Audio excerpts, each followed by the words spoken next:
Hello, everybody. Welcome back to the Neuroinclusion podcast, conversations from across the pond and beyond. I'm Pasha Marlowe here with Atif Chaudhary, and we're going to talk about all things neuroinclusion and beyond today. Hi, Atif. Hi, Pasha, and hi, everybody listening. Lovely to have you with us, which seems to be I think it's our seventh session. Yeah, it's either seven or eight. Yeah. So, yeah, we're on a roll. I have to share something that you'll appreciate. As to the who's listening and the benefits of the podcast. Because even if one person, is impacted, but this one selfishly is very helpful to me. My husband started listening to our podcast Okay. and he said, I recognize how well Atif holds space for you when you share something, and he doesn't jump into solving the problem or fixing it. And he said, and I recognize how much it seems to help you process. He said, should I do that more? I said, yes, absolutely. And so he's been listening to you in our conversations, and now he's a better partner to me. So how beautiful is Oh, that? wow. That's amazing. Right? On many levels. Thank you, Pasha, for saying that. And thank you for your husband. He's just given me credibility points that my wife would be astonished by. So I think that's okay. And isn't it wonderful that sometimes we can be that way for others as well? Yeah. Um, I Yeah. hope you will listen to this and and hear what your husband said. But it's very much true that we can probably be that in different relationships for each other. Um, you know? Yes. I am far more, he also mentions how I am maybe patiently listening to you, where we're often with him, and he's ADHD, and he's very circular thinking. And sometimes I'm like, what is the point? Like, what are you actually talking about? What question are you answering? I'll get impatient. Yeah. But I don't do that with you. So that's also my work, is to notice that I should be as generous to him as I am to Yeah. you. It's a conversation for folks listening as well, because our partners are our loved ones and they are true, hopefully, if you've got good ones, a true representation of trust, right? Mhm. Because you see me as I am without having to just put makeup on, without having to dress rehearse, without having and this is a very sacred relationship because you're saying to the person, witness me, truly witness me, see me as I Mhm. and live a life with me to say my life mattered, that Yes, our lives mattered, you know? yes, But at the yes. same time, we get tired of each other, or we get tired of thinking about how to say something because we are often masking in our lives or our experiences or our workplace. So our life partner is the one person we should never mask with. But with it, I suppose we get a bit bumpy. Do you know? Hmm. Do you know? Do you know? Hmm. I don't think my wife is amazing. I don't think I could go through life without her, but I don't know if I could speak to my friends in quite the short way that I might do with her and vice versa. To live for her as well. Yes, yes, yes. I feel the same, w because I feel so safe with my partner, I can be very messy with him and I can unmask. And unfortunately, sometimes that means I'm more impatient or grumpy, and angry. And I kind of share everything. So he sees, he sees more of the Mm, messiness. But yeah. that's because I trust him to hold it. Yes. But I Yeah. also think we get, as partners, as a couples therapist, I see this all the time, that couples become used to each other and they all almost become so enmeshed into one that they forget that the other person has their own complete, complex, nuanced inner world and is an individual person outside of the relationship. So I think sometimes we just need to see our partner through the eyes of either strangers or friends or colleagues rather than the person we're, connected to for hopefully Mm, the rest of our lives if we're lucky. yeah. Yeah. Yeah. Yeah. You mentioned that your partner has ADHD too, right? Mm. Yes. You both have ADHD in this Ye- context, so. Yes, although as I've shared, I'm autistic as well, and it feels like my autism is more dominant than my ADHD until ADHD tech shows up, which I know we're going to talk about in a moment because I definitely experienced that. But with my husband, he is, I'll just say, 100% ADHD, and Mm. and so his ADHD shows up more consistently on a day-to-day basis. And then for me, it seems to show up when I'm stressed more. It's just it's not always dominant, I guess. Yeah. Yeah, no, no, this is a joy of life. I think it's amazing. I just I have this theory about planes, which I might share with you if there's time. But just if I may ask, do you sit on the window seat of a plane, you personally? Or Yes. There's no you other seat. Yes, exactly. So this is my next question is your husband, does he not want the window seat too?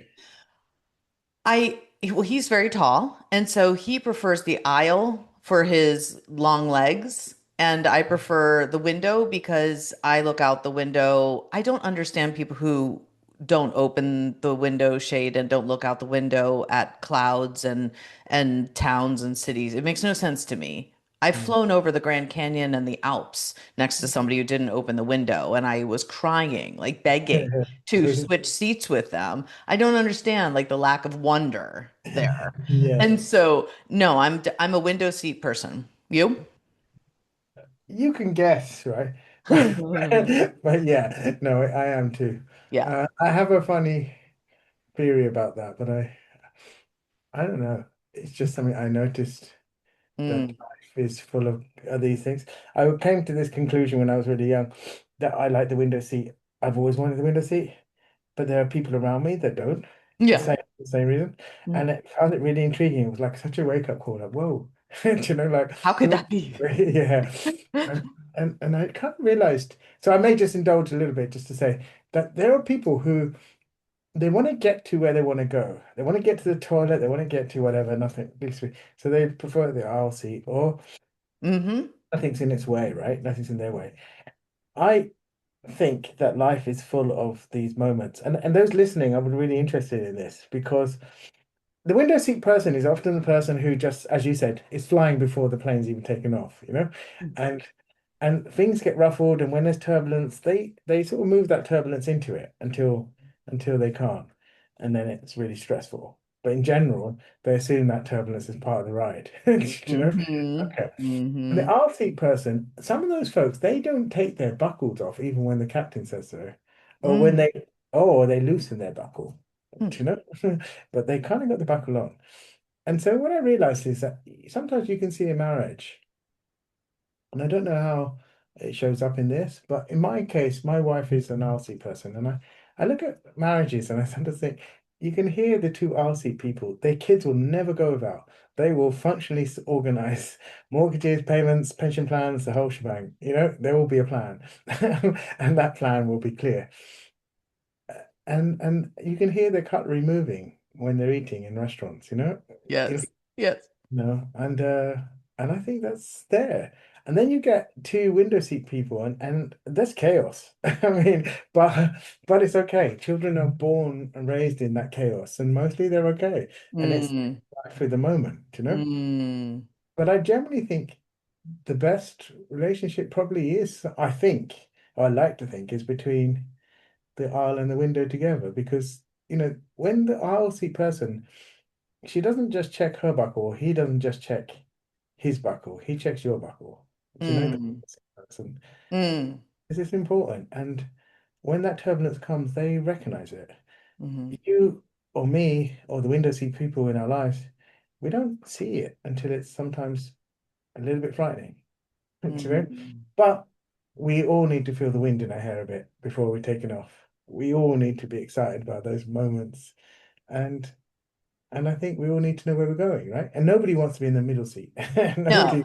no, Yeah. my child is always in the middle. And it'll be interesting now because he's an adult and graduating high school, and don't get me started on that because I'll cry.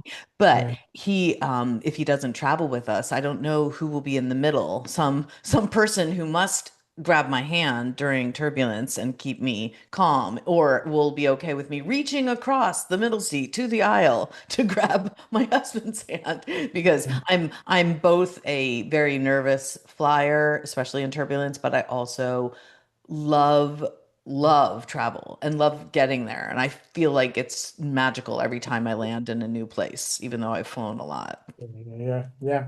Brilliant. Brilliant. Okay. So let's to Mhm. you. Yeah, yeah. Well, I already did a little drop of that. We're going to talk about the ADHD tax, and what I find so funny about you mentioning that this morning is that I cried over the weekend regarding ADHD tax because I did look at my credit card statement, which is always a challenging experience, to see all the things that I was charged for that I don't remember signing up for or have subscriptions for that I forgot to cancel, things that I didn't return. I have a pile, this is very ADHD typical as well, a pile of returned boxes at my door that I just need to return them. But that's the step that's challenging, to go to Yeah. the post office or to Oh, UPS, yes. Yeah. and to Yeah. return it on time by a certain date to get the money back. And then if you don't, of course, you get charged. And Mm. I had a gym membership that I'm like, oh, I forgot. I had a gym membership. I should probably go exercise at the gym. I'm paying for, oh, I have a music subscription. I don't listen to the music. I audiobooks Yeah. subscription. I saw all these charges of things that I'm not using. And, the frustration and the shame and the overwhelm came over me, and I just was crying, like how could I be spending money so unnecessarily? And it was a Sunday, so I couldn't call some of these places because they were closed. But Hmm. my patient husband, back to him, Yeah. helped me cancel some of the subscriptions that were there. And he's always very good in those moments where if I'm overwhelmed and feeling the shame about it, he'll just say, it's just money, we'll take care of it. And maybe this is more the autism, but not only was I upset about the ADHD tax in the moment, but replaying those numbers in my head Yeah. all day, all night long, like kept me awake. I couldn't close the computer and let it go like he could, out of sight, out of mind. Very nice ADHD sometimes trait. Yeah. That's not the case for me. It is always in my mind, and it's still in my mind. Like the specific numbers are just rattling in my head. Yeah. So, but the ADHD tax causes a lot of Mm. grief and shame and internalized ableism. And hopefully, on a good day, when I'm feeling more regulated and kinder to myself, it's quite humorous. Hmm. Yeah. Yeah. Yeah. I am. Yeah. And see, I'm really intrigued because I was thinking about this, about whether in America. Those of you listening, I'm coming and speaking from the UK and Pasha speaking from the US. And the context of this is about power and neurodiversity to a certain extent, but it's also about, the relationships, which are the two most powerful places in the world on neurodiversity is the US and UK. But I was intrigued because I actually had to ask, do you guys have an ADHD tax? Is it a thing in the US as it is in the UK? And I was really pleased to hear, in a weird way, that it is a recognized thing for amongst many folks. Mhm. Um, and I agree. It's for me, it's a lot about being discombobulated because I haven't planned the journey well, but I think I have. Hmm. And there's a time blindness, which is very common. And then I realized, crikey, I'm out of time. I'm gonna be late. This is gonna affect Mm. the sense of Mm. shame. Hmm. There's only one way around this. I'm gonna get a taxi, and this taxi is gonna cost more than getting the bus, way, way more. Yeah. Navigating the bus is gonna be a bit of a pain. Um, I don't even like Uber because I got to meet them somewhere, And I'm like, it's a go to meeting spot. Oh, I don't know what meeting spot, so I'll just use a black cab. And these things can be expensive, as you said, Yeah. and it comes with an emotional cost of not wanting to be late. Mm-hmm. So I think even more than that, Mm. not wanting to let someone down, Yes. you know. Yes. But I agree with you that I find it. Do you do this? So I give an example. I bought a thermometer for a fish tank. It's too big for the fish tank I'm using. And the right thing to do is send it back. Of course, I did, you Of know. course. And then I was kind of like, oh, but just in case my son's fish tank Uh, breaks, it's good to have an emergency fish tank because thermometer because otherwise fish will die. So I did the justification, just just in case items all over my house. Yes. Hmm. just, just in case, and then sort of think, yeah, this is silly because you have plenty of time. What's your take on parking fines and things? Is that a big one for you? Um, I find it very complicated, the different rules of each sign. You have to put in a code, the QR code, you have to sign up. It's just very complicated. And then I find it very complicated to then put it in my phone, not when it's due to be paid again, but figure out how long it's going to take me to either walk back to the meter or Mm, to set my alarm on my phone prior. I just find it very stressful. And I actively seek out places that have free parking, mm, or places that have, easier, all day parking where the meters aren't constantly in the back of my mind as a mm, stressor. So I live in a small town close to a city. So when I go to the city, it's very much in my mind. But in my town, there's not even, there's one stoplight, one traffic light. mm, It's mm, very, very quiet and easy to navigate, which is very good for my nervous system. But yeah, parking and in general and driving is stressful. And, and a lot of it, I know because people don't have it. My wife didn't have it, not really. If she gets a subscription, she knows why she's got it. Um, if Wow. she if something has a 14-day and then you cancel it, she'll cancel it within 14 days. Wow. Yeah, Magical. I know it's great powers comes great Wow. responsibility. But I don't relate to that. And I look at something and go, I don't care about 14 days. I don't really care if it's a year. You're gonna catch me, I will forget. And You so know, you yeah. know. So I don't make use of a lot of things that could be really handy Yes. Yes.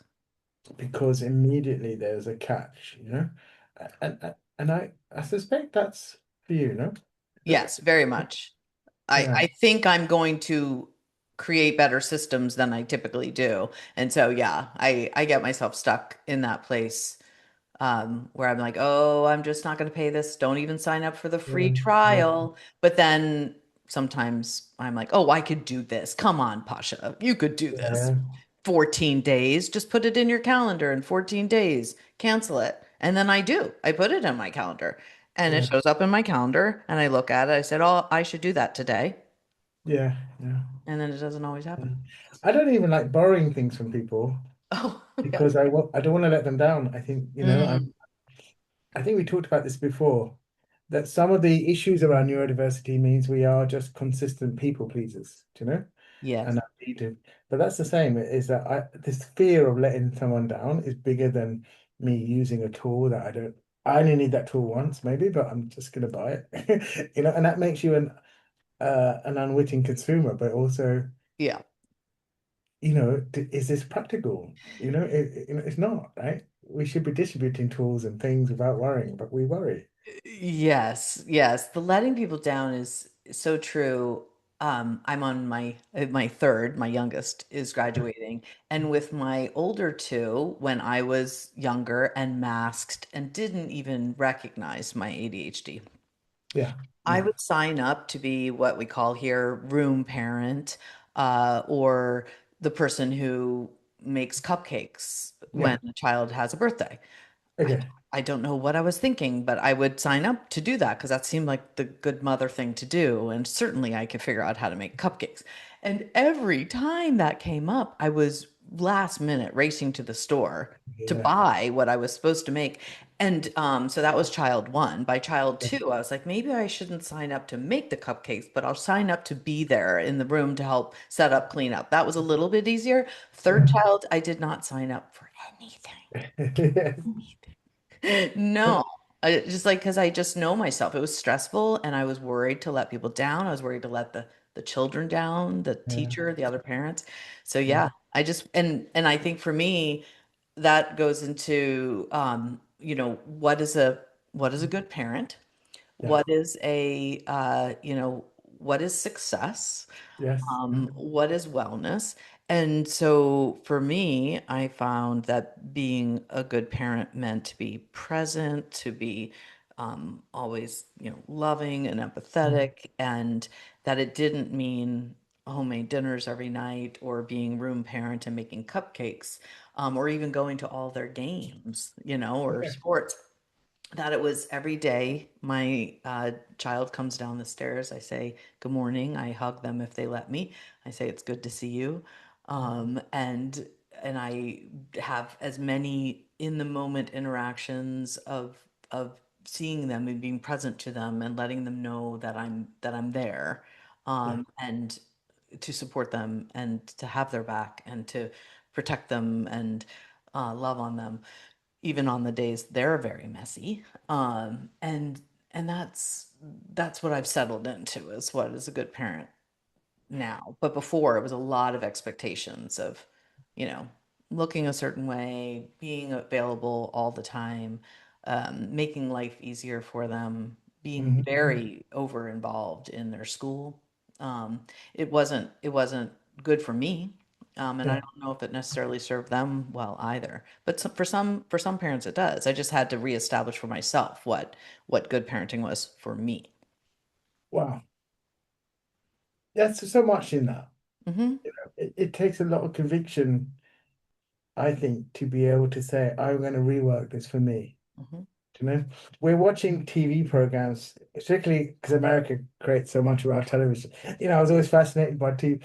I hope I'm not the only one seeing this, but like you'd watch American TV shows and the mum would make this amazing breakfast and the kid would like, no time, Ma. And they'll just sink an orange juice and jump on a bus. Yeah, I yeah. was like, how does this happen in America? But we would watch shows like this, it would look. And it always looked like, I guess the phrase, it doesn't translate well in England, but I guess what we see as soccer moms, they're Yes, involved in everything and they're doing yes, everything. And I think in that case, there's an awful lot of pressure for the mom, right? So it's a yes, different tax. yes, And I want to say it. I don't know what we're going to call it, but I don't know what we'd call it, but it's a nuance within the intersectionality discussion. yes, But what it is to be a mother, what yes. it is in order to play up to the roles that mothers are shown on television, Mm-hmm. and what it means to feel like you're failing at that. When, Mm-hmm. like all of these things, and to listeners, I wanted you to feel it as well. This isn't a tax because we're not good at something.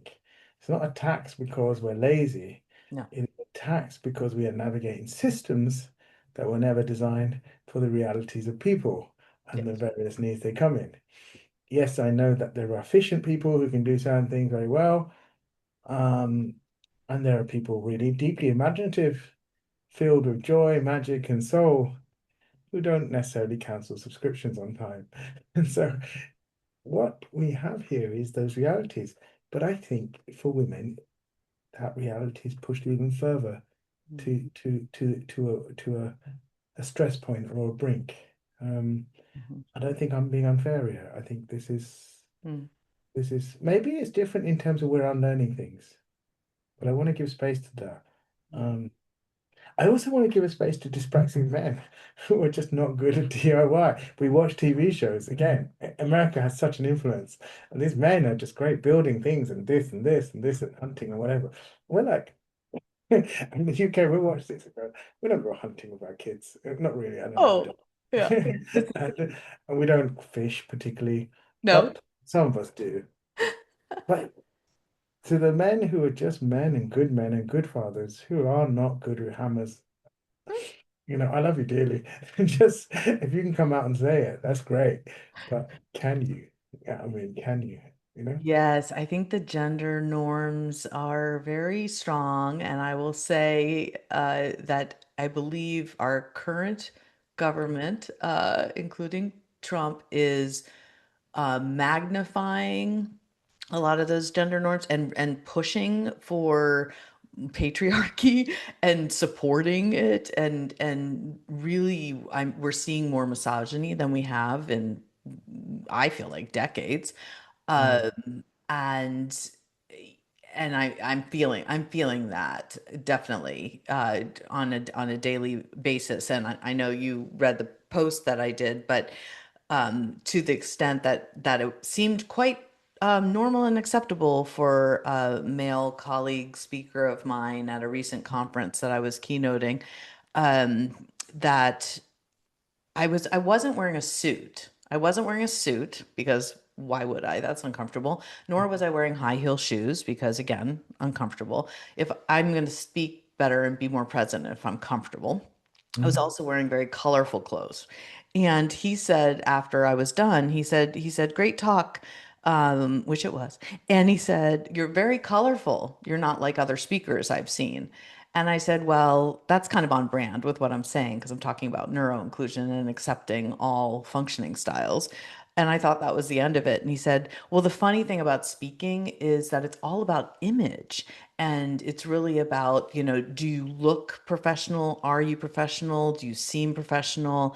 And he said, I don't know if you're giving the professional vibe with the way that you dress. And I was like, well, I did just keynote, so somebody trusted me to do this. And part of my message is about redefining what professionalism is in the world of neuroinclusion. And he said, I know. He's like, it's just so interesting. Like you're older, you don't wear makeup. He's like, I mean, if you did wear makeup and like cover and did like Botox or whatever women do to cover their wrinkles, you would look more like a typical speaker. So it's so interesting that you're not doing that. It was like, this is fascinating. Like I'm thinking, did you listen to my keynote? Like how ironic. But he was giving me unsolicited advice that perhaps maybe I could get more work or higher paid work if I looked a certain way or presented myself younger or more typically professional, which frankly made me want to do it less, but I posted about it and I would say 99% of the support was not all women. It was all genders, but from the UK. Not a peep much from the US, including the people I know who I've been, connecting with on LinkedIn daily. I said, that's interesting. So I wonder if there's a cultural difference in what is professional, what is it be to look professional or to act professionally. And I think the UK is much farther ahead in neuro inclusion than the US. And so I'm just wondering for you if that type of perception or comment would likely happen in your opinion there. Mm. Wow, so much there. It's just wrong. It is Uh, so wrong. Yeah. wrong, yeah. I don't. I think I can't speak on this in the sense of in terms of wrinkles or what that means because I think this is something. This is an element of I think shaming that is more made to women. Hmm. I'm guessing. Oh, Um, yes. I know we're the same age, um, but I don't know that level of shaming and that level of expectation. I think is applied to women more than men everywhere in the world. Yes. And I'm glad and that you got more support, at least that you got support from anyone. But to hear it from the UK, I think was, is encouraging. But in truth, I'm gonna say that guy's an arsehole. I mean, I mean, I'm just gonna say it. I mean, Yeah. you need to feel it. The audience needs to feel it. This guy is a serious a-hole. And to not do the basic work Yeah. to hear what you said. None. Because what they're really saying is if you look a certain way, right? Yep. Okay, what does then it doesn't matter what you say. It doesn't matter what anyone says. If you look a certain way, I guess we all make humans. We do. We make categories. We make judgments consciously or unconsciously. I guess that's human behavior, Yeah. and it's really about how we guard against that. Hmm. Do you Hmm. know, so that we ourselves. because we are all incomplete. And in our incompleteness, we sometimes look for the things that feel safe and familiar. Mm-hmm. And sometimes when something's challenging us, that's when the greatest healing can be. Yeah. But if we disregard it because it comes in flip-flops or it comes in this or colorful jackets or brown skin, which I think is probably going to be an issue for this guy too, um, Mm-hmm. then we are looking at a supremacist behavior, Yes. not of anything that's meaningful, not of anything that has content or Mm-hmm. conviction, Mm-hmm. but Mm-hmm. really what is just another process of assimilation, Mm-hmm. you Mm-hmm. know? And here we are. Our work and my work and your work isn't about anything other than an invitation, all right, to show up with or without neurodiverse Mm-hmm. Mm-hmm. areas and conditions, with or without diagnosis, with or with just the ability to say, I'm curious and I'm excited. Mm-hmm. That's Mm-hmm. enough. Yeah.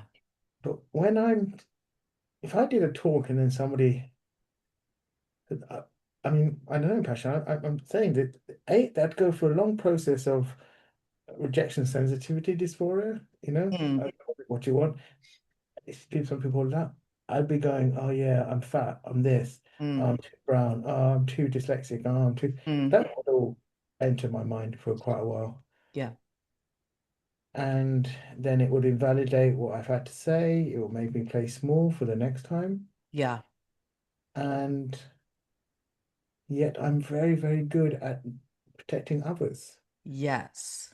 Yes. Um, Mm-hmm. Mm-hmm. I would love to hear from the audience as well. How many of us really take that stuff and absorb it and get really hurt by it, and yet Mm-hmm. channel it into something that we wouldn't allow others to feel or Yeah. experience, and Yeah. yet we put up with it ourselves. Um, Yeah. do you know? When I think this eases with age. Okay. Being postmenopausal now is so Yeah. fascinating because according to society, um, especially neurotypical capitalistic patriarchal standards, I have zero worth anymore. I'm not, I'm past my prime, putting that, whatever in quotes. I'm not fertile. I'm too old to keep up with, AI or whatever. These are all just stereotypes, obviously. Mhm. Um, so what is my purpose? What is my worth? What is my place? I'm not like men, if we were to go very heteronormative, are not going to, choose me or desire me over younger models, right? Or versions of people. This is the narrative. And so I really, when I became postmenopausal, first of all, I did grieve the idea that I would never be able to birth children again because it was my greatest joy. But then I said, well, who am I now? And what is my worth as a woman now? And of course, now I know it's my wisdom and my decades of experience and deep perspective and empathy and, so much. But the comments about appearance would have crushed me in my Right. 20s and 30s because I would have felt like I had some sort of control over it or ability to change it and that I needed to for success professionally or relationally. And Mhm. now it's almost like being on the other side. You're just like, well, first of all, like there's nothing I'm going to be able to do about it. Like I'm on it for the ride. Like there's a bit of surrendering to aging, but also this like fierce, um, resistance to it and wanting to pave the way for younger women and older women too to just reclaim their worth at all stages. But I'm finding it so much easier postmenopausal pausally menopausally, if that's the way to say it. Anyhow, it's just been a silver lining, on pun intended. Yeah. Yeah. But it's lovely to hear that side of it, but it makes me sad for the younger women Yeah. who may, again, this what is an invitation to come speak at this event, to do this is actually an imposition because you have to look a certain way, you have to be a certain thing, you have to dress a certain thing, you have to be a certain age. This is not an invitation, this is an imposition.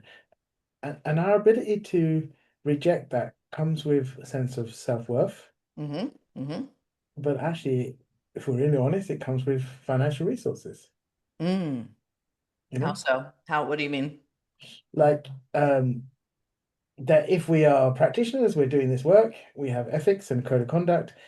And if an organization looks like it's doing really good things, then you go along and you do these things. And you're not going to be psychic to know a comment's going to come along, right?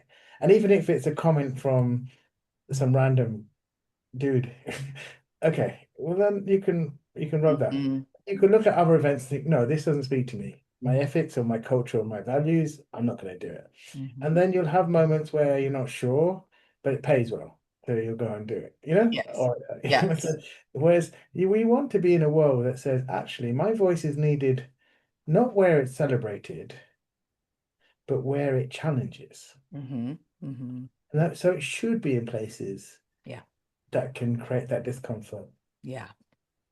The question then is, and I suppose it might give an example that when I think about anti-racism, I have to visit a place in my childhood, which was often powerless, Mm-hmm.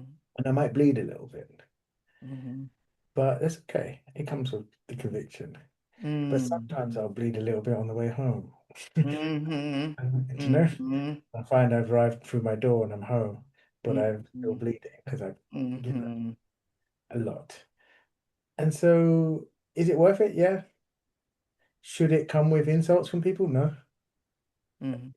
Mm-hmm. And so, what point do you say, "Hi, man, I just gave a talk. You forget what I'm wearing. Forget your version of what is good makeup or not good makeup or what is a healthy age. Just tell me with conviction, and it's okay if you can't, tell me three things that were really important that I just said, you know? Because if you're in this event, why are you here? You know?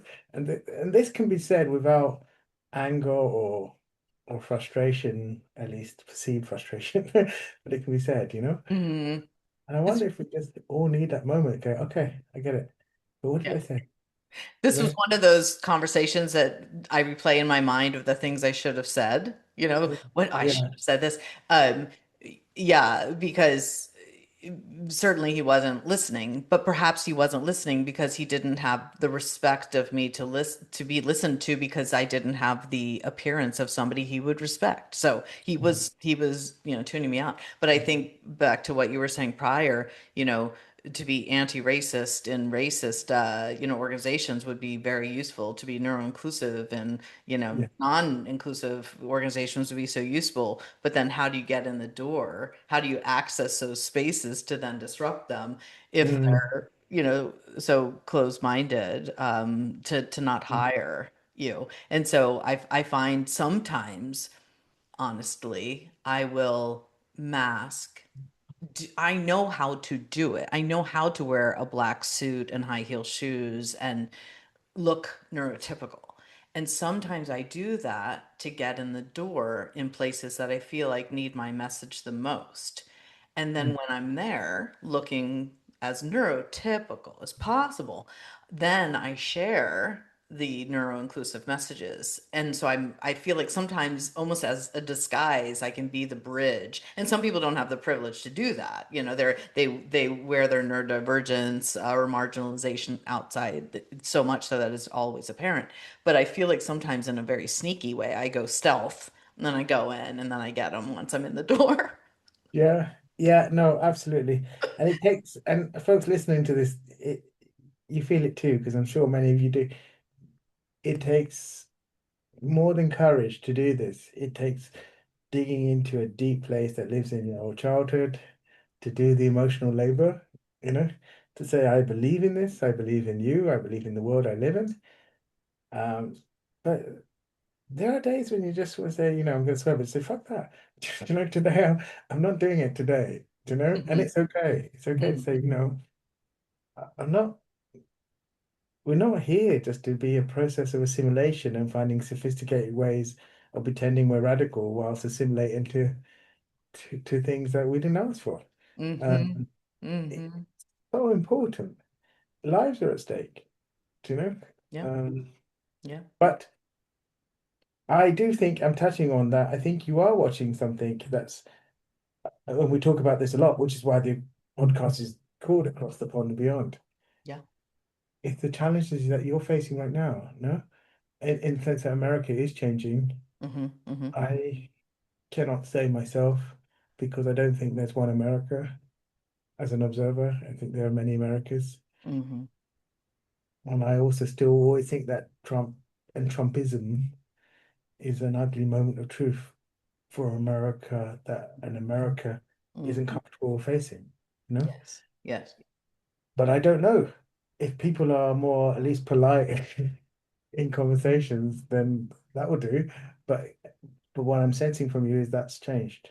I feel like disrespect and incivility is on the rise. I feel like people are not masking their racism and sexism, ableism, ageism, all of it as much. I think people are normalizing, unfortunately, the misogynistic, perceptions and comments, and I'm feeling it even in, again, my small town, like people being homophobic and transphobic out loud, when before it was they kept it to themselves because they knew it was quote unquote politically correct. And Mm, so it's it's louder, it's more prevalent and more acceptable. And people are scared, thanks to gun violence, to stand up to people in public when they disagree. There's so many levels of, fear behind being an advocate, uh, yeah, and saying, is this worth the risk to intervene? You know, or to even go to a march, a pride march, a women's rights march, a Trump No Kings march. yeah. Always in the back of my mind now is gun violence. And it's like, well, that's just a whole other level of what's keeping us from being able to speak out and Yeah, yeah, advocate and resist, which is probably part of the evil plan as far as I'm concerned. But like trying to, keep us quiet and not have us gather and not have us, protect each other and fight for each other. And so I don't wow. know. Yeah. Wow. Look, I mean, that's amazing, isn't it? Look, I mean, this is again a distinction to the UK. We go to demonstrations here, Hmm. be there against war, invasions, Palestine, or just civil liberties being taken away. Whatever they are, when we gather, I don't think that is first and foremost on anyone's mind or even close. I don't think that's in the top 10 to Really? think. Wow. Oh, we might think, especially if you're a person of color, you might think the police are going to, and I would say, I can contest to that. The police will treat brown people of color Mm. differently. Hmm. But the idea that there'll be a mass shooting, no, Mm. I Interesting. don't think that's on the minds of people. I Interesting. don't think that this country has a history of things like that. That our civil rights movements began in the UK's Hmm. many, many moons ago. I mean, even the right to vote came after what was a Peterloo massacre. The right to vote. Not all men had the right to vote. Certainly, women didn't, but even only men with property did. Hmm. And Hmm. so those civil liberties were hard and fought Mm. for a couple of hundred years. But I just don't think we gather and think there's going to be a mass shooting, or there could be. This is a distinctly US thing, Also, no? ICE and detaining people. At the demonstrations. Oh, yeah. Like randomly detaining black and brown people, randomly detaining, queer people, disabled people. Yeah. Yeah. So Right. I would say ICE, detainment, mass shooting, those are the top concerns. Wow. Yeah. Yeah. I mean, this is really, so let's go back to the heart of this, really feel that, right? Yeah. Because we've got the double empathy here. Yeah. I want the audience to feel this, right? I'm always amazed at US shootings, school shootings, as we all are in the UK. Like how this gets to continue. When Australia, I think it was called Portland massacre, and the moment it happened, there was automatic weapons. Yeah. Australia was Yeah. banned Yeah. automatic weapons, and then Canada does not have this issue.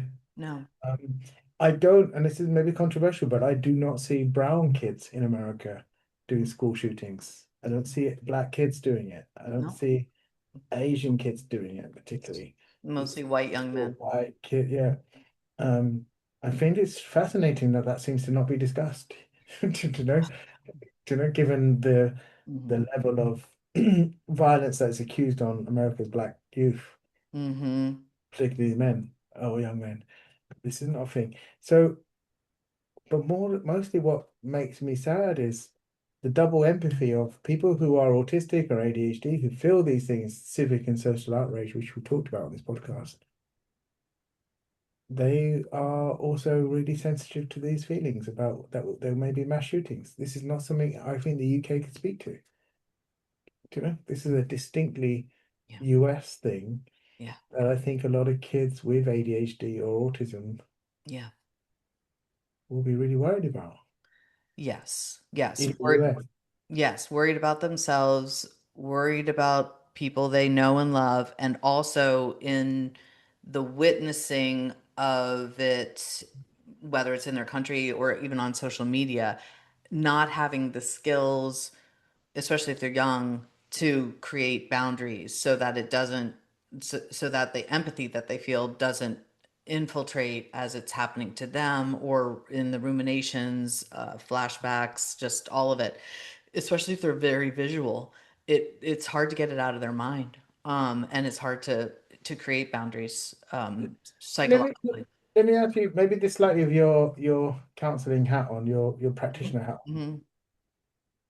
I think that there is a big phenomenon. For COVID has showed that teenagers were in a lot of existential fear and anxiety. Hmm. I am closer to home than I can say of watching young people really feeling so sad about the expansionism that's happening in the Middle East. The idea that the world was just okay with the genocide in Gaza Yeah. Yeah. and okay enough to watch parts of it happen in Lebanon Yeah. or Syria. It leaves young people in a space where's our sense of identity if LinkedIn doesn't talk about this because it's inconvenient. Hmm. Our jobs that we go to, which we know won't really pay us the way that our parents or grandparents may have been looked after, but at least there's ethical standards, at least there's ideas of social governance. And yet these companies that we want to work for just don't talk about this. No. Where do we go with these broken hearts? Yeah. That I think is a global phenomenon. Definitely. And are you noticing that with young people around you? Definitely. Many of my clients are coming to me for that exact reason. They feel this cognitive dissonance. They go to school, nobody's talking about it, nobody's allowed to talk about it. Work, nobody's talking about it or allowed to talk about it. Their families, oh, come on. Like you don't need to talk about this every night at dinner. Or a friend saying that's too heavy. Can you just please talk about something lighter? Meanwhile, they're hurting. Here in the US, people don't go to church as much or go to community gatherings as much. That might be a sign of, you know, the times in terms of just being on screen more, but potentially also what we were talking about before with being fearful.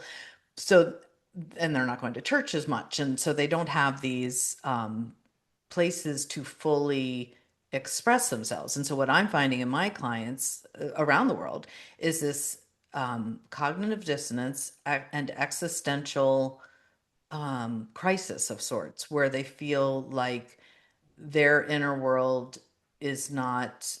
There's no place to go with all of their big feelings and Mm. fears and sadness and grieving and and so as a mental health professional, certainly I'm hearing them say they go to therapists.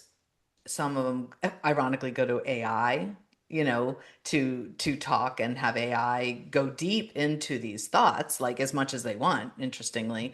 And then some turn to drugs, drinking, self-harm, other forms of ways to numb or try to release. Of course, I recommend, you know, movement and nature and animals and other, healthier forms, but I'm absolutely across the board, all ages, across the across the world, sensing that, sensing that. Yeah. That's quite something.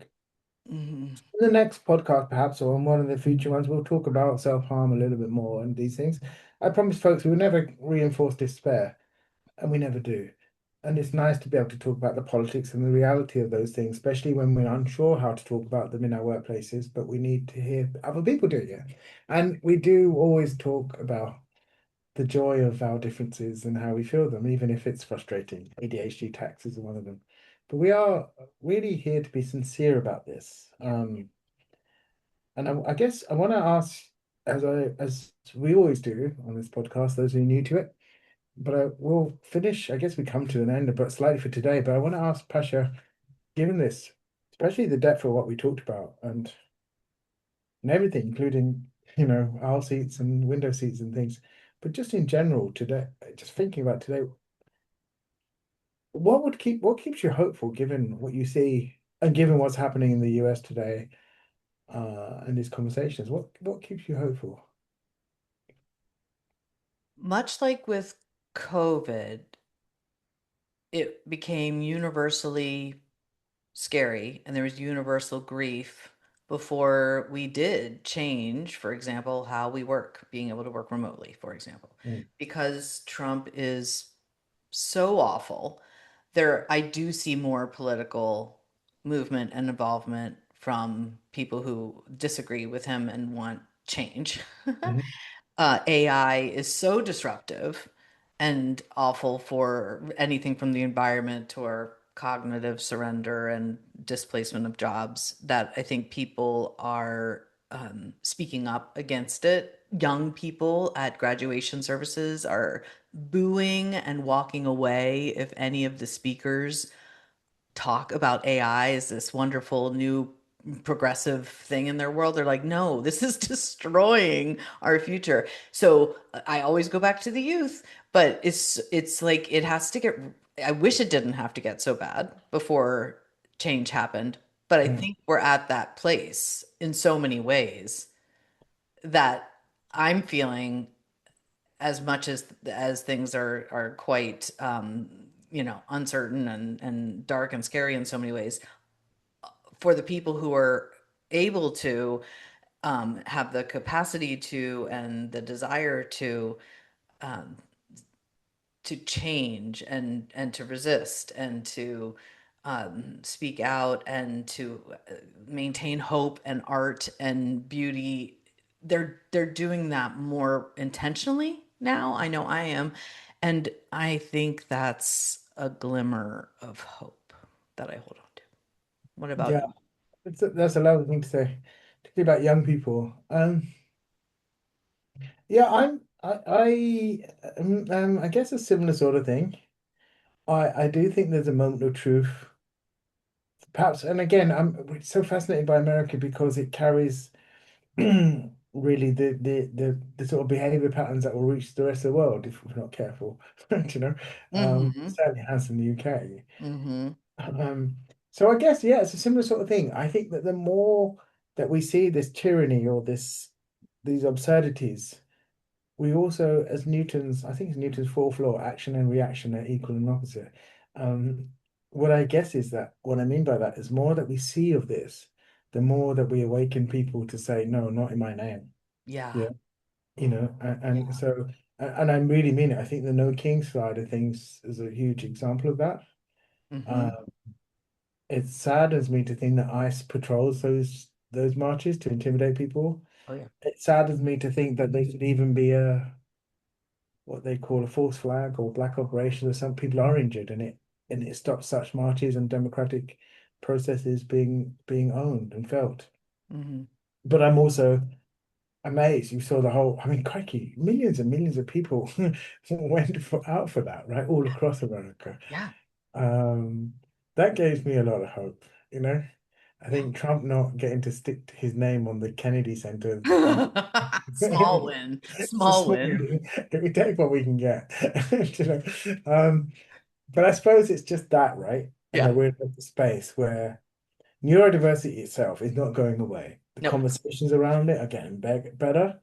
And I think we're asking so much more about what's beyond the label than we've ever done. And I'm hopeful about that as well, do you know? Mm, So, mm-hmm, that's it mm-hmm. for me today. Yeah. Um, this has been amazing, Pasha, in all your joy and all your love and all the wrinkles that I cannot see. I hope you just feel entirely excited to be you as I do to be me. Thank you. And thank you for always, reflecting back my own individual unique brilliance when I forget it. And I hope Oh, I can do the same for you. yeah, oh, you always do. You always do. Good. Folks, enjoy.